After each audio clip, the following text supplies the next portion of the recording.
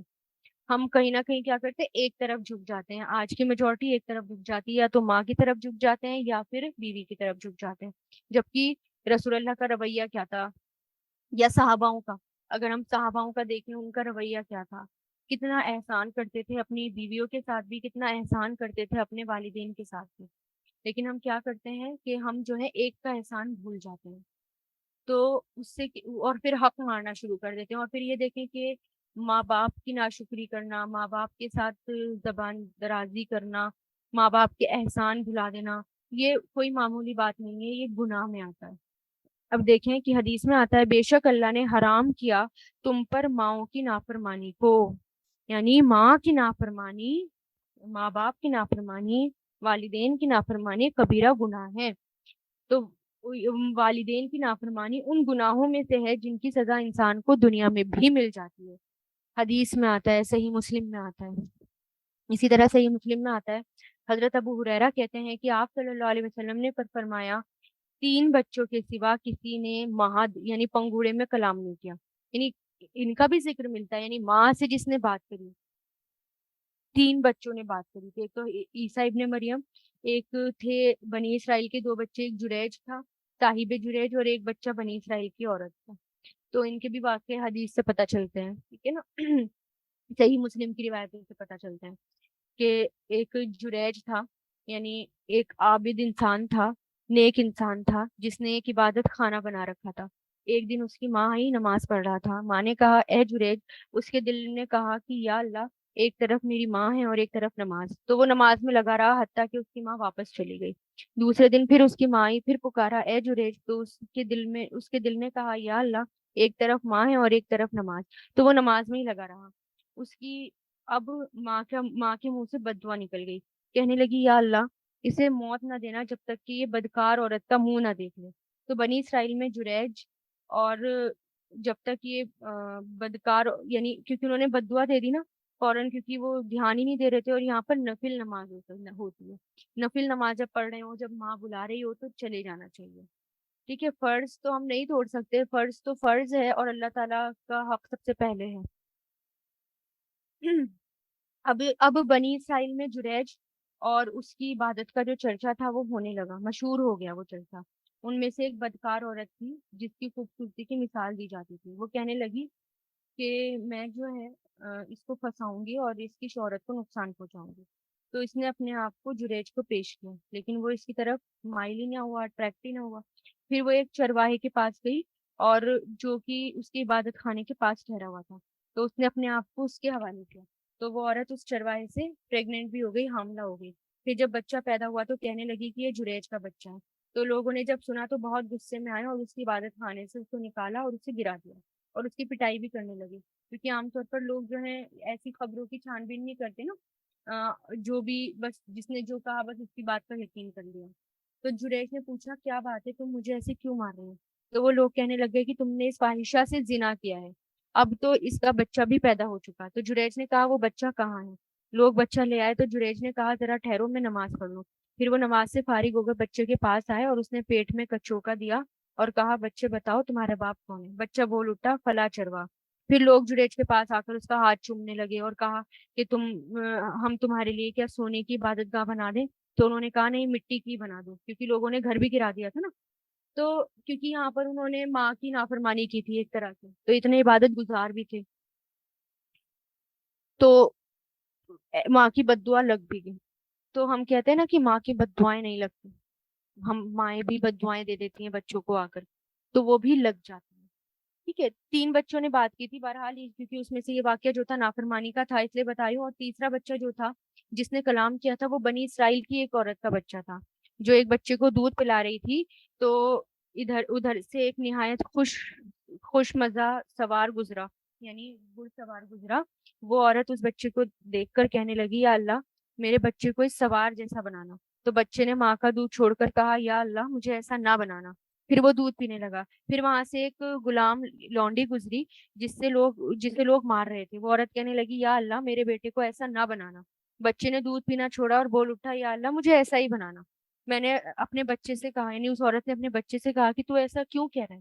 تو بچے نے کہا کہ وہ سوار تو ظالم لوگوں سے تعلق رکھتا ہے اور ظالم ہے، اور یہ اس لونڈی کے متعلق لوگ جو کہتے ہیں کہ اس نے چوری کی ہے، زنا کیا ہے، حالانکہ اس نے ایسا کچھ نہیں کیا. ٹھیک ہے. بہرحال اس میں جریج کا واقعہ تھا جو کہ ماں کی نافرمانی پر تھا. تو ماں کی نافرمانی اگر کوئی نیک اور عبادت گزار بھی کرے تو اس کو بھی اس دنیا میں سزا مل جاتی ہے. تو اس لیے ماں باپ کی نافرمانی سے بچنا چاہیے. اگر کوئی شخص ماں کی نافرمانی کر چکا اور والدین فوت ہو چکے تو پھر کیا کریں؟ اب ماں تو گزر گئی، ماں باپ گزر گئے، اب کیا کریں؟ تو بخشش کی دعائیں کریں، ان کی طرف سے صدقہ اور خیرات کریں، ہے نا، کوئی بھی نیک عمل کریں، اور جن سے وہ محبت کرتے تھے، دوست یا رشتہ دار، یا ان کے ساتھ حسن سلوک کریں. ایک شخص آپ صلی اللہ علیہ وسلم کے پاس آیا اور اس نے اسی قسم کا مسئلہ پوچھا، تو آپ نے فرمایا کیا تمہاری خالہ زندہ ہے؟ تو ان کے ساتھ جا کر حسن سلوک کرو، تو وہ اس کے گناہوں کا کفارہ ہوگا. ٹھیک ہے، کیونکہ خالہ ماں کی طرح ہوتی ہے نا، تو اس لیے کہا. تو اور آج کل کے بچے جو ہیں وہ کہتے ہیں نا کہ آپ نے کیا کر دیا، آپ نے کون سی، سب پالتے ہیں، آپ نے پال کر کون سی بہت بڑی بات کر دی. تو اس طرح کے الفاظ نکالنا، اس طرح کی باتیں کرنا، یہ ہماری آخرت برباد کر سکتے ہیں. ٹھیک ہے. تو یہاں پر کیا ہے کہ والدین کا ذکر آیا، خاص طور سے والدین کا شکر گزار ہونا. تو اللہ تعالیٰ کے شکر گزار کے بعد، اللہ تعالیٰ کی شکر گزاری کے بعد ہمیں کس کا شکر ادا کرنا چاہیے؟ ماں باپ کا شکر ادا کرنا چاہیے. اور لیکن اگر والدین شرک کرنے کو کہیں تو شرک نہیں کر سکتے. ٹھیک ہے. اور کیونکہ دیکھیں آیت نمبر 15 میں دیکھیں، وَإِن، اور اگر جاہدہ کا، دونوں کوشش کریں تمہارے ساتھ. جاہدہ کس کو کہتے ہیں؟ کوشش کرنا، جد و جہد کرنا.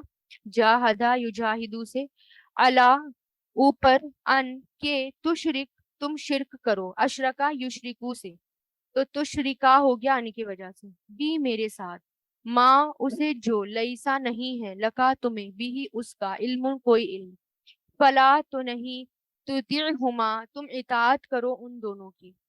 اطاع یطیعو سے، لا تطیع مت اطاعت کرو، مت کہنا مانو ان دونوں کا. وصاحبہما اور ساتھ رہو ان دونوں کی، فی دنیا دنیا میں، معروفاً بھلے طریقے سے، واتبعی اور پیروی کرو، اتبع یتبعو سے، اتبعی اور پیروی کرو، سبیلا راستے کی، من اس کی جو، انابا رجوع کرے، انابا یونیبو سے. اب من یہاں پر اشارہ ہے آپ صلی اللہ علیہ وسلم کی طرف، کیونکہ یہ مکی صورت ہے نا. تو اس جو رجوع کرے الیہ میری طرف، ثم، اچھا انابا یونیبو سے جو پلٹ کر آئے، رجوع کرے، ثم پھر الیہ میری ہی طرف، مرجعکم لوٹنا ہے تمہارا، فانبئکم پھر میں بتاؤں گا تمہیں، نبأ ینبئو سے، انبئو میں خبر دوں گا تمہیں، میں بتاؤں گا تمہیں، بما وہ جو کنتم تھے تم، تعملون عمل کرتے، عملہ یعملو سے، تعملون عمل کرتے. تو یہاں پر کیا کیا ہے، کیونکہ یہ مکی صورت ہے، تو جب لوگ مسلمان ہو رہے تھے تو ایک طرف والدین تھے اور دوسری طرف آپ صلی اللہ علیہ وسلم تھے. تو والدین ناراض ہو رہے تھے اسلام لانے پر، آپ صلی اللہ علیہ وسلم انہیں اللہ تعالیٰ کی طرف بلا رہے تھے. سب سے پہلے تو یہاں پر یہ بتایا جا رہا ہے، سب سے پہلے آپ صلی اللہ علیہ وسلم آتے ہیں، ٹھیک ہے، دوسرے مومن آتے ہیں. عام حالات میں والدین سے زیادہ کسی کو ترجیح نہیں دی جا سکتی، ہے نا. لیکن جب ایسی سچویشن ہو کہ ایک طرف اسلام ہو اور دوسری طرف والدین ہو، تو پھر کس کو چوز کیا جائے گا؟ اسلام کو. اگر والدین شرک کرنے کو کہیں تو پھر شرک نہیں کیا جائے گا، کیونکہ یہاں پر بتا دیا اگر وہ شرک کرنے کو کہیں تو پھر ان کی بات نہیں ماننی، لیکن ان کے ساتھ رہنا ہے، ان کے ساتھ اچھے طریقے سے بات کرنی ہے، ان کے ساتھ احسان کا سلوک کرنا ہے، لیکن شرک نہیں کرنا. ٹھیک ہے. اور اسی طرح جو ہے، جیسے کہ مان لیں عام حالات میں تو والدین کی بات ہی مانی جائے گی کیونکہ سب سے پہلے والدین آتے ہیں، مگر جو بیوی ہے اور وہ جو ہے شوہر کو ترجیح دے گی. دین، ٹھیک ہے، دین میں جب پھر یہ ہو جاتا ہے کہ جب شادی ہو جاتی ہے تو پھر جو ہے شوہر کو ترجیح دی جائے گی. والدین جیسے ایک طرف والدین ہے پھر دوسری طرف شوہر ہے، تو پھر شوہر کو پرائیورٹی دی جائے گی، ان کا مشورہ ماننا ہوگا. تو یہ سب باتیں کس کے لیے ہیں؟ جو اللہ کی طرف رجوع کرتا ہو. تو اور والدین کے درجے میں جو ہیں سوتیلے والدین، رضائی والدین، روحانی والدین جنہوں نے تعلیم دی ہو، اسی طرح سسرالی والدین، یہ سب آ جاتے ہیں. اور پھر باپ کے ساتھ دادا نانا، اسی طرح ماں کے ساتھ نانی دادی خالہ پھپھی وغیرہ، ان کے ساتھ احسان اور اچھا رویہ ہونا چاہیے. ٹھیک ہے نا. اور پھر بچے کی تربیت کے لیے بھی ہمیں جو ہے ان کو ان سب کی عزت کرنی سکھانی چاہیے. اور پھر ساتھ ساتھ میں ٹیچرس کی بھی، کہ بچے جو ہیں آج کل آپ دیکھیں کہ اسکول جاتے ہیں، اسکول گوئنگ اسٹوڈینٹس ہیں، ہے نا، اسکول جاتے ہیں.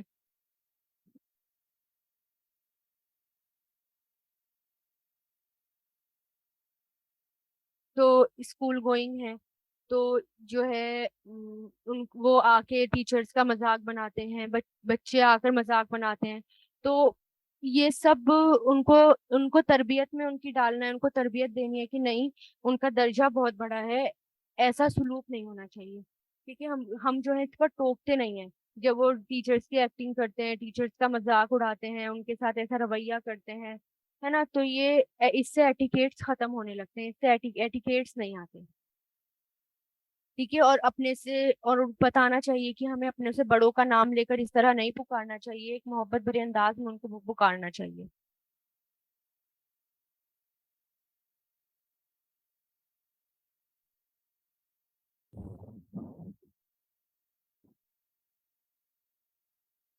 پھر یہ بھی کہ جو بھی استاد ہو تو بچوں کو یہ بھی بتانا چاہیے کہ استاد کا احترام جو ہے وہ واجب ہو جاتا ہے. ٹیچرس کوئی بھی ہوں، کوئی بھی کیسے بھی ٹیچرس ہوں، تو ان کا احترام جو ہے وہ واجب ہو جاتا ہے. ٹھیک ہے. جیسے کہ کیونکہ یہاں پر احترام کی بات آ رہی ہے، احسان کی بات آ رہی ہے، تو جس نے احسان کیا تو ان کا احترام بھی ہونا چاہیے. ان کی باتوں کو، تھوڑی سی باتوں کو ان کی اگنور کرنا، ہے نا. اور ان سے جو ہے محبت کا رویہ رکھنا، یہ ایٹیکیٹس میں آتا ہے.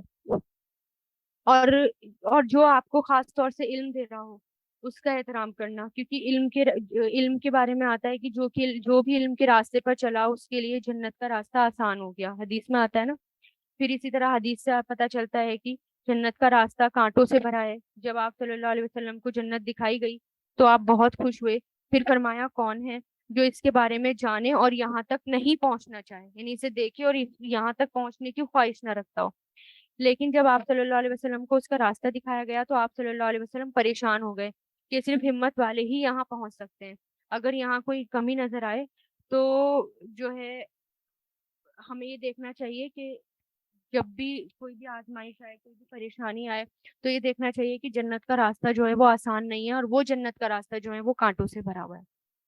ٹھیک ہے. تو اب پھر نیکسٹ آیت دیکھیں، کیونکہ سب سے پہلے شرک کی بات ہوئی اور اس لیے یہاں پر بھی کیا آیا کہ اگر والدین شرک کرنے کو کہیں تو ان کی بات نہیں ماننی. شرک کسی بھی حالت میں جائز نہیں ہے، شرک نہیں کرنا.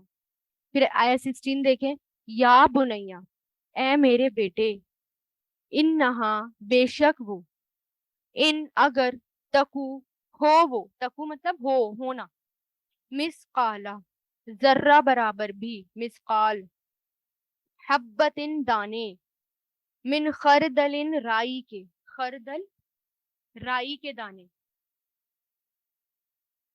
باریک چیز کے لیے آتا ہے خا را دال لام، خردل. فتکن، تو ہوں وہ، فی صخرتن، کسی چٹان میں. صخرتن کس کے لیے آتا ہے؟ چٹان، سخت چٹان کے لیے. او یا فی السماواتی، آسمان میں. او یا فی الارضی، زمین میں. یا اتی، لے آئے گا، عطا یا اتی سے، بہا اسے، اللہ اللہ، ان اللہ، بے شک اللہ، لطیف، بہت باریک بین ہے، خبیر، خوب باخبر ہے، خوب خبر رکھنے والا ہے. تو کیا کہہ رہے ہیں؟ اے میرے بیٹے، بے شک وہ اگر ہو ذرہ برابر بھی، دانے کے برابر بھی، یعنی کوئی نیکی ہو، کوئی بھی عمل ہو، ذرہ برابر بھی اگر کوئی عمل ہو، ہے نا، یا دانے کے برابر بھی کوئی عمل ہو، یا کسی چٹان کے نیچے بھی کوئی عمل ہو، تو وہ سامنے آ جائے گا، ظاہر ہو جائے گا. تو یہاں پر کیا بتایا گیا کہ اگر ہم کوئی بھی عمل کر رہے ہیں چھوٹے سے چھوٹا، اب یہاں پر پھر بھی دیکھیں، پھر یہاں پر یا بنیا سے بات ہو رہی ہے، پھر یہاں پر جو ہے وہ ایک اچھے انداز میں بات کر رہے ہیں، تو ٹھیک ہے. تو جب تک بچوں کو یہاں سے ہمیں یہ پتا چل رہا ہے، تو اللہ سبحانہ و تعالیٰ جب تک بچوں کو یعنی اس میں خاص طور سے یہ بتا رہے ہیں کہ وہ کیسے کہہ کے یا بنیا خاص طور سے یہاں پر بتایا جا رہا ہے. تو سبحان اللہ، جب تک بچوں کو آپ پیار نہ دیں، آپ اعتماد نہ دیں یا ان کو کانفیڈینس نہ دیں، تو وہ آپ کی بات نہیں سنتے. اس لیے کہنا چاہیے، اور ہم کہتے رہتے ہیں نا کہ بچے سنتے نہیں ہیں، بچے ہمارے سے بات نہیں کرتے، ایک طرح سے تکیہ کلام ہی بن جاتا ہے یہ ہمارا کہ بچے سنتے نہیں ہیں، تو وہ سنتے نہیں ہیں. تو جب پیار بھرے انداز سے بات کرتے ہیں تو وہ اریٹیٹ بھی نہیں ہوتے اور وہ پیار سے آ کر سنتے ہیں. ٹھیک ہے. پھر بچوں کو توحید سکھائی، اور پھر اللہ تعالیٰ کی پہچان دینی چاہیے، اور پھر اس کے ساتھ اللہ تعالیٰ کے ناموں کی صفت بھی بتانی چاہیے، اور پھر یہ بھی بتانا چاہیے کہ اگر کوئی بھی چیز ذرہ برابر بھی، دانے برابر بھی، رائی کے دانے کے برابر بھی ہوگی، کسی چٹان میں ہوگی، آسمان یا زمین میں ہوگی، تو قیامت کے دن وہ ہمارے سامنے پیش کر دی جائے گی، ظاہر کر دی جائے گی. یعنی حدیث میں آتا ہے اگر تم میں سے کوئی شخص بے سوراخ کے پتھر میں بھی عمل کرے گا، یعنی ایسے قلعے میں بند ہو جائے جس میں کوئی سوراخ بھی نہ ہو، جس کا کوئی دروازہ بھی نہ ہو، اللہ تعالیٰ اسے لوگوں پر ظاہر فرما دے گا، چاہے وہ کیسا بھی عمل ہو. ہے نا. یعنی کبھی کبھار ہم جو ہے چھپ کر کوئی کام کرتے ہیں اور ہمیں لگتا ہے کہ یہ کیوں کوئی اس کو دیکھے گا نہیں. تو کوئی بھی عمل، کیسا بھی عمل ہو، ہم نے کہیں بھی کیا ہو، کیسی بھی جگہ کیا ہو، کہیں بھی چھپ کر کیا ہو، تو وہ عمل ظاہر ہو جائے گا اگر اللہ تعالیٰ اس کو ظاہر کرنا چاہیں گے. اور چاہے وہ چھپ کر کریں یا وہ ہم کسی کے سامنے کریں، جیسے کہ حدیث میں آتا ہے نا، جب کوئی قوم اعلانیہ فحش کام کرتی ہے تو طاعون اور بہت سی بیماری میں مبتلا ہو جاتی ہے، ناپ تول میں کمی کرتی ہے تو قحط سالی ہو جاتی ہے، حکمرانوں کے ظلم کا شکار ہو جاتی ہے، زکوٰۃ ادا نہیں کرتی تو ان پر بارش نہیں ہوتی، بارش نہیں برسائی جاتی، اللہ اللہ اور اس کے رسول کے عہد شکنی کرتی ہے تو دشمن اس پر مسلط ہو جاتے ہیں. ہے نا. امر بالمعروف اور نہی عن المنکر کو چھوڑتی ہے تو اس قوم کی دعائیں قبول نہیں ہوتی. اب دیکھیں امر بالمعروف کیا ہے؟ نیکی کا حکم دینا اور برائیوں سے روکنا. اگر اس کو کوئی چھوڑتی ہے کوئی قوم تو پھر ان کی دعائیں بھی قبول نہیں ہوتی. ہے نا. تو اس لیے کیا کہا گیا کہ کوئی بھی عمل ہو، چھوٹے سے چھوٹا ہو، بڑے سے بڑا ہو، اللہ تعالیٰ اس کو ظاہر کر دیتے ہیں. جیسے ایک موقع پر آپ صلی اللہ علیہ وسلم نے ابن عباس رضی اللہ تعالیٰ عنہ کو چند کلمات سکھائے تھے، جن میں سے یہ تھا کہ جان رکھو اگر ساری دنیا مل کر تمہیں کوئی نفع پہنچانا چاہے تو نفع نہیں پہنچا سکتی سوائے اس کے جو اللہ نے تمہارے لیے لکھ دیا ہو، اور اگر سب مل کر تمہیں کوئی نقصان دینا چاہے تو کوئی نقصان نہیں دے سکتا سوائے اس کے جو اللہ نے تمہارے لیے لکھ دیا ہو. اور قلم اٹھا لیے گئے، صحیفے خشک ہو گئے. تو سبحان اللہ، یہ بات سنتے ہی انسان کے اوپر سے پہاڑوں جیسا بوجھ بھی جو ہوتا ہے نا وہ بھی ہلکا ہو جاتا ہے. کوئی نقصان نہیں دے سکتا، کتنی بڑی تسلی آ جاتی ہے نا. تو بچوں کو بھی یہی بتانا چاہیے کہ اب دیکھیں کہ آپ جو ہے کوئی، کیونکہ یہ بات کون کس کو بتا رہے ہیں؟ حضرت لقمان علیہ السلام اپنی اولاد کو بتا رہے ہیں، بچوں کو بتا رہے ہیں کہ کوئی بھی بڑے سے بڑا کوئی بھی انسان ہو، کتنی بھی بڑی پوسٹ پر ہو، کوئی آفیسر ہو، کوئی بھی ہو، وہ ہمیں نقصان نہیں پہنچا سکتا. ٹھیک ہے. وہ ہمیں کچھ کہہ نہیں سکتا، اور اس لیے ہمیں کسی سے ڈرنا نہیں چاہیے اور حق بات پر رہنا چاہیے. کوئی بھی ہم عمل کریں گے وہ ہمارے سامنے آ جائے گا. اگر اچھا عمل کرو گے وہ بھی سامنے آ جائے گا، برا عمل کرو گے وہ بھی سامنے آ جائے گا. پھر آیت نمبر 17 دیکھیں. یا بنیا، اے میرے بیٹے، اقیم قائم کرو، اقامہ یقیموں سے، اقیم فعل امر، الصلاۃ نماز، وامر اور حکم دو، امرا یامرو سے، مر فعل امر، بالمعروف نیکی کا، ونہا اور روکو، نہیں سے بنائیے، نون ہا یا، تو یہ فعل امر ہے. اور روکو، اب انل منکر برائی سے، منکر کس کو کہتے ہیں؟ نون کاف را برائی کو. وصبر اور صبر کرو، صبرا یصبرو اسبر فعل امر، اللہ اوپر اس کے ما جو اصابہ کا پہنچے تجھے، اصابہ یصیبو سے، ان ذالکا بے شک یہ من عزم الامور ہمت کے کاموں میں سے ہے. عزم مطلب ہمت، امور مطلب کام. امر کی جمع امور ہے، ہمت کے کاموں میں سے ہے. پھر دیکھیں وہ کیا کہہ رہے ہیں. اب یہاں پر نماز کے بارے میں اب حکم آیا. پہلے انہوں نے توحید کے بارے میں بتایا، والدین کے ساتھ احسان کرنے کو. اب دیکھیں نا یہاں پر پہلے توحید کے بارے میں آیا، پھر اللہ تعالیٰ نے اپنی بات بتائی یہاں پر کہ میں اللہ تعالیٰ نے کیا لوگوں کو وصیت کی، کیا کہا اللہ تعالیٰ نے والدین کے لیے. ٹھیک ہے، والدین کی بات اللہ تعالیٰ نے بتائی. پھر یہاں پر کیا آیا کہ کوئی بھی عمل کرو گے وہ سامنے ظاہر ہو جائے گا، چھوٹے سے چھوٹا، بڑے سے بڑا. ٹھیک ہے، پھر آیا نماز کے بارے میں کہ نماز قائم کرو اور نیکی کا حکم دو اور برائی سے روکو اور صبر کرو اس پر جو تمہیں پہنچے. اللہ تعالیٰ کی طرف سے جو بھی پریشانیاں آئیں اس پر صبر کرو، بے شک یہ ہمت کے کاموں میں سے ہے. ہر دفعہ ایک تو خطاب کر رہے ہیں، ہر دفعہ کہ اے میرے بیٹے، یہ کہہ کر ہی پکار رہے ہیں. پھر ہم نے ہے نا بار بار، ہم بار بار نہیں کہتے، ایک بار کہہ دیتے ہیں، دو بار کہہ دیتے ہیں، لیکن بار بار نہیں کہتے. وہ بار بار نصیحت اسی انداز میں کر رہے ہیں. تو اس سے پتہ چلتا ہے جب ایسے نصیحت کی جاتی ہے تو بچوں پر اس کا افیکٹ پڑتا ہے، بچے سنتے ہیں. ٹھیک ہے، برباد نہیں ہوتی ہماری نصیحت. پھر یہ کہ یا بنیا اقیم صلاتا، پیارے بیٹے نماز قائم کرو. کتنی دفعہ نماز کے لیے کہتے ہوئے آپ نے ہم نے یہ الفاظ بولے ہوں گے، شاید ہی کتنے کم بولے ہوں گے، ہے نا. پھر کیا کہ امر بالمعروف بھی بچپن میں ہی سکھا دینا چاہیے. اچھے برے کی پہچان دینے کے ساتھ ہی اچھے برے کی پہچان دوسروں کو بھی آگے فارورڈ کریں، بچوں کو سکھائیں کہ دیکھو آپ کو خود بھی نیکی نہیں کرنی بلکہ دوسروں کو بھی نیکی کرنے کے لیے کہنا ہے. خود بھی برائی سے روکنا ہے اور دوسروں کو بھی برائی سے روکنا ہے. پھر کہا کہ صبر کرو اس پر جو پہنچے. کیوں؟ کیونکہ جب ہم امر بالمعروف کرتے ہیں، نہیں انل منکر کرتے ہیں، نیکیوں کا حکم دیتے ہیں، برائی سے روکتے ہیں، اللہ تعالیٰ کی طرف بلاتے ہیں، تو اس پر جو ہے بہت سے لوگوں کی طرف سے ہمارے ناگواری بھی آتی ہے، یعنی لوگوں کو اچھا بھی نہیں لگتا. لوگ ہمیں جو ہے ہمارے پاس، پھر ایسا بھی ہو سکتا ہے کہ لوگ ہمارے پاس نہ بیٹھیں، یا ایسا بھی ہو سکتا ہے کہ لوگ ہمیں ستائیں، پریشان کریں اس راستے میں، اللہ تعالیٰ کے راستے میں چلنے پر. تو پھر کیا کہا گیا کہ صبر کرو، جو بھی پہنچے اللہ تعالیٰ کی طرف سے تو صبر کرو. تو بچپن سے ہی صبر سکھانا چاہیے، لیکن ہم بچپن سے صبر سکھاتے ہی نہیں ہیں، کیونکہ ہم ہر بات میں انہیں کہتے ہیں کہ انہیں کوئی تکلیف پہنچنے لگتی ہے تو ہم کہتے ہیں کہ انہیں کوئی تکلیف نہ پہنچاؤ، ہے نا. تو ہم ان کو صبر نہیں سکھاتے. وہ روتے ہیں، ہم ان کو صبر نہیں سکھاتے. ٹھیک ہے، تھوڑا سا روتے ہیں، ہم ان کے ہر فرمائشیں پوری کرنے لگتے ہیں، تو اس سے صبر نہیں آتا ان کے اندر. ٹھیک ہے، تو بہت سی اب یہ دیکھیں کہ بیمار اگر ہو جائیں گے یا کوئی چوٹ لگ جائے گی یا کوئی بخار ہو جائے گا تو ہم ان کو کتنا کہتے ہیں کہ ان کو بیٹا صبر کرو، ان کو سہنا آنا چاہیے، ہے نا. تو ان کو سکھانا چاہیے، کیونکہ دوائیاں دیں، بچوں کو پیار کریں، محبت کریں، لیکن خاص طور سے جب ایسی سچویشن آئے تو ان کو صبر بھی سکھائیں کہ بیٹا صبر کرو، اللہ تعالیٰ اس پر اجر دے گا اور بہت اجر دے گا. تو ایسے ہی دھیرے دھیرے صبر آئے گا، کیونکہ ہم سکھاتے نہیں ہیں، ہماری پیرنٹنگ میں یہ ہوتا نہیں ہے، اس لیے پھر بڑے ہو کر ہمارے اندر بھی وہ نہیں آتا اور پھر ہمارے بچوں کے اندر بھی نہیں آتا.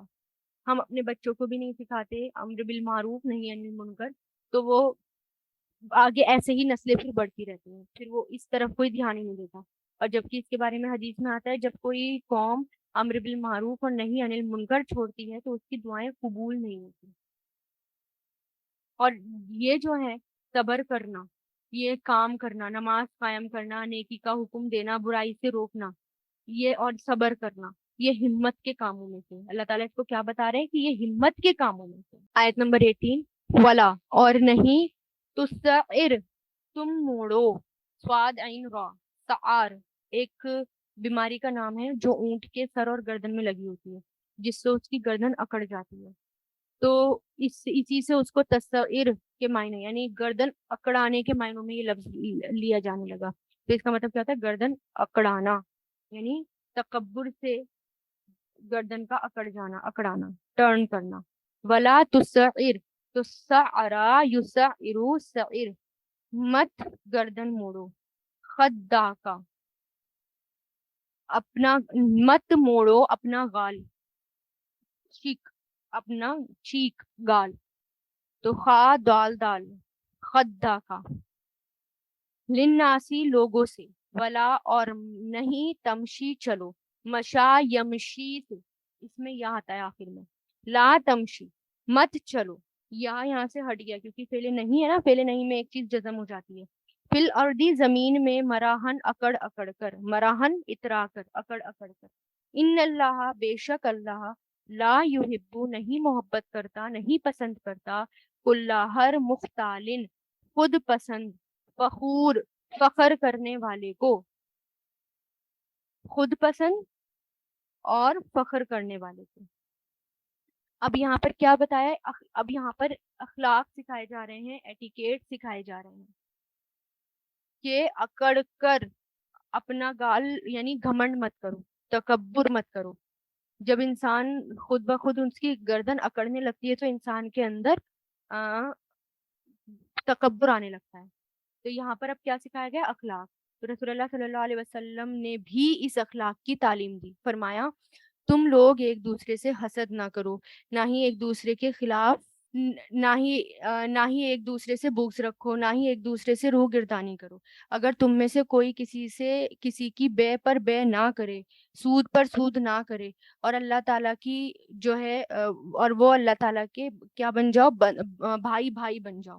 ٹھیک ہے، یعنی اگر کوئی شخص چیز خرید رہا ہے تو آپ کہیں کہ اتنے زیادہ دے دوں گا، آپ مجھے دے دیجئے، تو یہ بھی غلط ہے. یعنی اگر کوئی شخص خرید رہا ہے اس کو روک کر کہہ دیں کہ نہیں میں اس سے زیادہ دے دوں گا تو آپ مجھے دے دو. تو اس پر کہا گیا کہ تم میں سے کوئی کسی کی بے پر بے نہ کرے، سودے پر سودا نہ کرے. اللہ کے بندے اور بھائی بھائی بن جاؤ. اور مسلمان کا بھائی بھائی ہے یہ بھی کہا، ورنہ اس پر نہ تو اس پر ظلم کرو، اور آپس میں ایک دوسرے پر ظلم نہ کرو، اور ایک دوسرے سے جھوٹ نہ بولو، ایک دوسرے کو حقیر نہ سمجھو. اسی طرح آپ صلی اللہ علیہ وسلم نے اپنے سینے مبارک کی طرف اشارہ کرتے ہوئے 3 دفعہ فرمایا تقویٰ یہاں ہے، تقویٰ یہاں ہے، تقویٰ یہاں ہے. کسی آدمی کے لیے برا ہونے کے لیے یہی کافی ہے کہ وہ اپنے مسلمان بھائی کو حقیر سمجھے. ٹھیک ہے، تو جو دوسروں کو حقیر سمجھتا ہے دراصل وہ اللہ کی نگاہ میں وہ خود حقیر ہے. اور ایک مسلمان کا خون اور اس کی عزت اور اس کی آبرو دوسرے مسلمان پر پوری طرح حرام ہے. ٹھیک ہے، اس سے روکا گیا. تو آپ صلی اللہ علیہ وسلم نے فرمایا اللہ تعالیٰ نے میری طرف وہی بھیجی کہ آپس میں تواضع اور عاجزی اختیار کرو، حتیٰ کہ کوئی کسی پر فخر نہ کرے اور کوئی کسی پر زیادتی نہ کرے. یعنی فخر اور تکبر کا ان سب سے بچنا چاہیے، ان سب سے بھی بچنے کے لیے کہا گیا، کیونکہ اللہ تعالیٰ یہاں پر یہی کہہ رہے ہیں نا کہ بے شک اللہ لا یحب نہیں پسند کرتا کل مختال فخور ہر خود پسند اور فخر کرنے والے کو. آپ صلی اللہ علیہ وسلم نے فرمایا ایک شخص ہے جو اپنے آپ کو بزرگ اور برتر سمجھتا ہے، یعنی بڑا سمجھتا ہے، اور لوگوں سے دور رہتا ہے، یعنی لوگوں سے ملتا جلتا نہیں ہے نا، لوگوں سے ملنا جلنا ہی نہیں چاہتا، یہاں تک کہ اس کا نام متکبر اور سرکشوں میں لکھ دیا جاتا ہے. پھر جو مصیبت دنیا اور آخرت میں سرکشوں پر پڑتی ہے تو وہی مصیبت پھر اس کو پہنچتی ہے. تو آپ صلی اللہ علیہ وسلم لوگوں کے ساتھ کیسا معاملہ کرتے تھے؟ حالانکہ آپ نبی تھے، تمام انسانوں میں جو ہے آپ اور تمام رسولوں میں آپ کا سب سے بڑا مرتبہ ہے، آپ کا درجہ سب سے بڑا ہے نا. تو مدینہ کے جب باندیاں ہوتی تھی، آپ کا رویہ دیکھے کیسا تھا کہ مدینہ کی باندیوں میں سے ایک باندی آپ کا ہاتھ پکڑ لیتی اور جہاں چاہتی آپ کو لے جاتی. یعنی آپ معمولی سے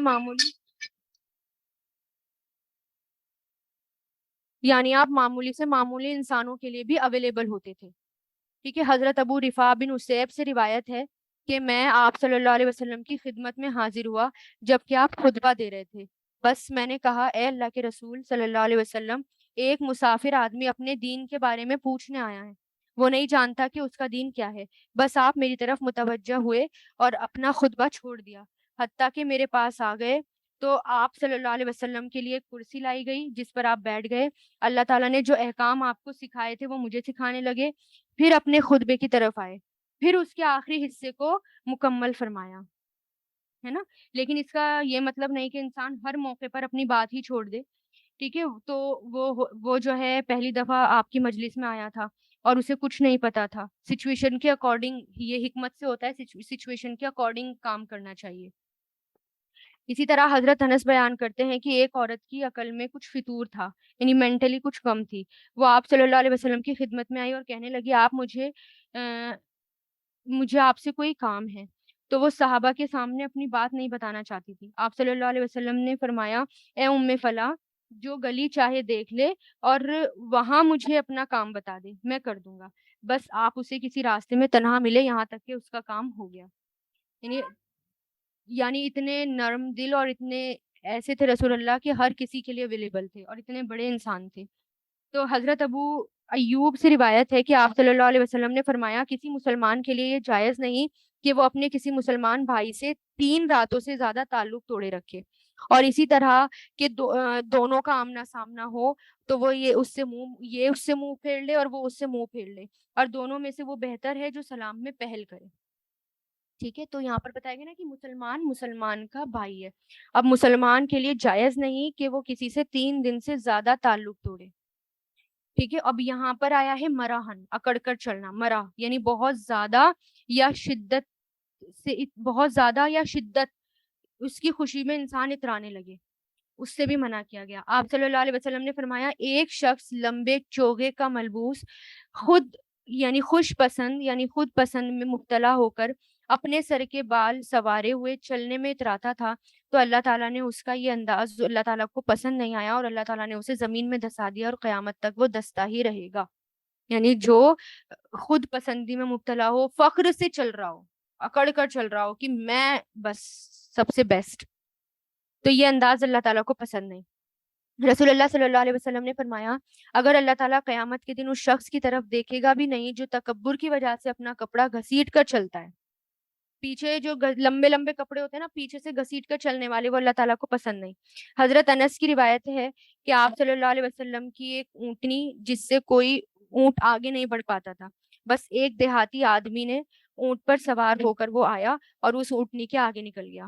یہ بات مسلمانوں کے لیے بہت گرا تھی، یعنی مسلمانوں کو پسند نہیں آئی کہ آپ صلی اللہ علیہ وسلم کی اونٹنی کے آگے کسی نے اپنا اونٹ گزار دیا. یہاں تک کہ آپ صلی اللہ علیہ وسلم نے اسے پہچان لیا کہ یہ کون تھا جس نے یہ کام کیا. آپ صلی اللہ علیہ وسلم نے فرمایا یہ اللہ پر حق ہے کہ دنیا میں جو چیز بھی بلند ہو وہ اسے یعنی جو چیز بھی بلند ہونا چاہ رہی ہو وہ اسے پست کر دے.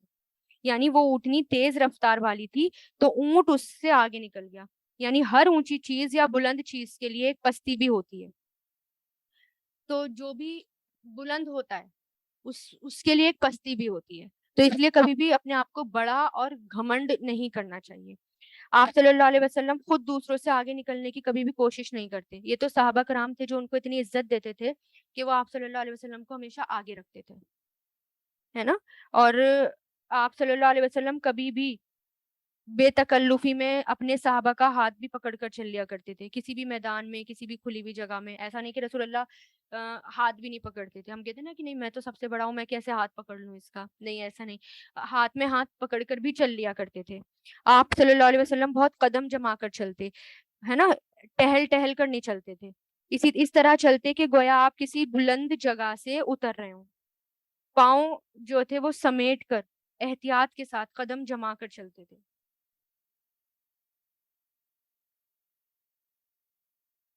اسی طرح اگر ہمیں اپنے اندر تکبر یا اکڑاہٹ محسوس ہو تو اس کا علاج کیا ہے کہ فقراء کو دیکھ لیں، مسکین کو دیکھ لیں، مصیبت زدہ لوگوں کے پاس بیٹھیں، اپنے سے کم لوگوں کے ساتھ بیٹھیں. ٹھیک ہے، اور ہمیں یہ دیکھنا ہے کہ کیا ہم اپنی اولاد کی تربیت ایسے ہی کر رہے ہیں. اور پھر یہاں پر آیا فخور، فخر کرنے والا، فخارا، فخر کرنے والا. تو فخر کہتے ہیں پھٹنا، بچتی ہوئی مٹی کو بھی فخار کہتے ہیں، ہے نا. فخار مٹکے کو بھی کہتے ہیں. مٹکا اندر سے خالی ہوتا ہے اور اس پر ہلکی سی ضرب بھی یعنی ہلکی سی جب مار لگائی جائے تو وہ بھی بہت تیز آواز دیتی ہے. تو فخور ایسے ہی شخص کو کہتے ہیں جو اندر سے کچھ نہیں لیکن باہر سے بہت بڑا اپنا خول چڑھا کر رہتا ہے. چھوٹی سی بات پر آبے سے باہر ہو جاتا ہے، پھٹ جاتا ہے، شور مچانے لگتا ہے نا. ایسے اور اپنی تعریف کے شور مچانے لگتا ہے. آپ صلی اللہ علیہ وسلم نے فرمایا کیا میں تم کو اہل جنت کے بارے میں بتاؤں کہ جنت میں جانے والے کون ہیں؟ ہر وہ ضعیف اور کمزور شخص جو کسی بھی اعتبار سے کمزور ہے، جس کو لوگ حقیر اور ضعیف سمجھنے لگیں، لیکن اگر وہ اللہ کی قسم کھا لے تو اللہ تعالیٰ اس کی قسم کو سچا کر دیں۔ پھر فرمایا کیا میں تم کو وہ لوگ بتا دوں جو دوزخی ہیں، یعنی دنیا میں ہی اگر دیکھنا چاہتے ہو، ہر وہ شخص جو جھوٹی اور لغو باتوں پر سخت جھگڑا کرے اور مال جمع کرنے والا اور متکبر۔ اسی طرح رسول اللہ نے فرمایا جس کے دل میں رائی کے دانے کے برابر بھی تکبر ہوگا وہ جنت میں نہیں جائے گا۔ ایک شخص نے عرض کیا کہ ہر شخص اس بات کو پسند کرتا ہے کہ اس کا لباس اچھا ہو، اس کا جوتا اچھا ہو، کیا یہ بھی تکبر میں داخل ہے؟ تو آپ نے فرمایا بے شک اللہ تعالیٰ خوبصورت ہے اور خوبصورتی کو پسند کرتا ہے، اور تکبر کہتے ہیں حق بات جو ہے جو سامنے آئے تو وہ کہے کہ میں نہیں مانتا، انسانوں کو حقیر سمجھے، اور اگر ایسی کوئی نعمت ملے، اگر اس کا لباس اچھا ہے اور دوسروں کا لباس اچھا نہیں تو اس پر اس کا ماتھا ٹھنکے۔ تو اس بات سے ہمیں بچنا چاہیے۔ ہم اچھا کپڑا پہن سکتے ہیں لیکن ایسا نہیں کہ اپنے آپ کو بڑا سمجھیں اور دوسروں کو کمتر سمجھیں۔ اسی طرح حضرت ابو ہریرہ کہتے ہیں کہ رسول اللہ نے فرمایا 3 لوگ ایسے ہیں جن سے اللہ قیامت کے دن بات بھی نہیں کرے گا اور نہ ہی ان کے گناہوں سے پاک کرے گا۔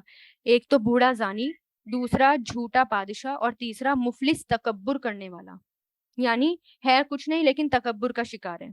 حضرت اسما بنت امیس کہتی ہیں کہ میں نے رسول اللہ کو یہ فرماتے ہوئے سنا کہ جو شخص اللہ کی رضامندی حاصل کرنے کے لیے تواضع سے کام لے، اللہ تعالیٰ اس کے مرتبے کو بلند کر دیتا ہے۔ وہ اپنے آپ کو اپنی نگاہوں میں حقیر اور ذلیل جانتا ہے اور لوگوں کی نگاہوں میں وہ بزرگ اور برتر ہو جاتا ہے۔ اور جو شخص غرور اور تکبر کرتا ہے تو اللہ تعالیٰ اسے پست کر دیتا ہے، نیچے کر دیتا ہے، پھر وہ لوگوں کی نگاہوں میں حقیر اور ذلیل ہوتا ہے اور اپنی نگاہوں میں وہ اپنے آپ کو بڑا گمان کرتا ہے، یہاں تک کہ لوگوں کی نگاہوں میں وہ کتے اور سور سے بھی بدتر ہو جاتا ہے۔ اسی طرح آپ صلی اللہ علیہ وسلم نے فرمایا قیامت کے دن تکبر کرنے والوں کو چھوٹی چیٹیوں کی طرح اٹھایا جائے گا، ذلت اور خواری ان کو چاروں طرف سے گھیرے ہوئے ہوگی، اور ان کو جہنم میں ایک قید خانے کی طرف جس کا نام بلیز ہے اس کی طرف ہانکا جائے گا، اور ان کے اوپر آگ ہوگی اور ان کو دوزخیوں کا نچوڑ خون اور پیپ پلایا جائے گا۔ اسی طرح رسول اللہ نے فرمایا، ایک روایت میں آتا ہے کہ 3 چیزیں نجات دینے والی ہیں اور 3 چیزیں ہلاک کرنے والی ہیں۔ نجات دینے والی چیزیں ظاہر اور باطن میں اللہ تعالیٰ سے ڈرنا، یعنی ظاہر اور باطن میں ہم اللہ تعالیٰ سے ڈریں۔ دوسرا خوشی اور ناخوشی میں حق بات کہنا۔ تیسرا دولت مندی اور فقیری دونوں حالتوں میں درمیانہ روی اختیار کرنا، میڈیم راستہ چلنا۔ ہلاک کرنے والی چیزیں وہ خواہش نفس جس کی پیروی کی جائے، دوسرا وہ حرص اور بخل جس کا انسان غلام بن جائے، تیسرا آدمی اپنے آپ کو دوسروں سے برتر سمجھے، یہ ہلاک کر دیتی ہیں چیزیں۔ تو ان سب باتوں پر غور کرنا ہے۔ اللہ تعالیٰ ہمیں ان سب باتوں سے بچائے اور ہمیں متقی بنائے، پرہیزگار بنائے۔ وآخر الدعوانا ان الحمد للہ رب العالمین، سبحانک اللہم و بحمدک، نشہد ان لا الہ الا انت، نستغفرک و نتوب الیک۔